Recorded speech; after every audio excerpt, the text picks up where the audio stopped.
मैं conceptual changes के बारे में यहां पर आपको बता देता हूं, जो कि आप लोगों को नोट कर लेने चाहिए। तो ओल्ड स्टेटमेंट सबसे पहले थी कि स्वान साहब जो हैं ये हैं ब्रिटिश जूलॉजिस्ट। अब इनके नाम में ब्रिटिश जूलॉजिस्ट ना लिख करके हम लोग लिखेंगे जर्मन जूलॉजिस्ट।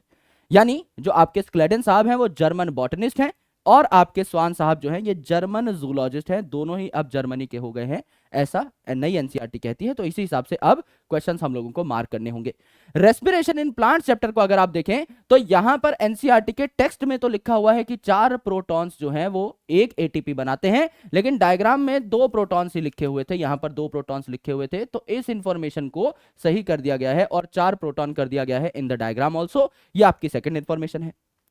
थर्ड इंफॉर्मेशन ये है कि adrenal gland is present anterior to kidney, ऐसा कहा जाता था, अब इसको कर दिया गया है कि it is superior to kidney या फिर अबव द किडनी, ऐसा बोल दिया गया है। यस, ये एक लाइन चेंज कर दी गई है आपके chemical control and integration chapter में। जब आप एड्रिनल ग्लैंड के बारे में पढ़ते हैं, उसकी पोजीशन के बारे में पढ़ते हैं।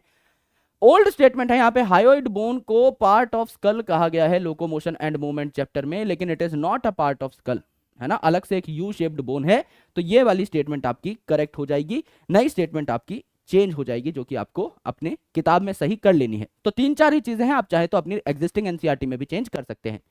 अगली स्टेटमेंट है कि साइटोप्लाज्म जो है it is semi fluid in eukaryotes, और प्रोकैरियोट्स जब आप पढ़ते हैं तो वहां इसको फ्लूइड लिख दिया गया है।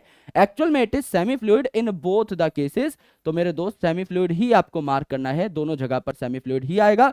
Cell the unit of life chapter से यह बात ली गई है।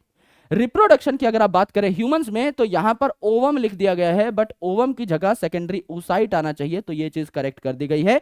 सेकेंडरी oocyte और ओवम में फर्क होता है, तो ये जो डायग्राम है यहां पर आपको चेंज कर लेना है। तो ये थे नीट 2025 के लिए एनसीईआरटी के बड़े बदलाव। फोकस बनाकर पढ़ाई करें और स्मार्ट तरीके से आगे बढ़े, और ऐसे ही अपडेट्स के लिए चैनल को सब्सक्राइब करें।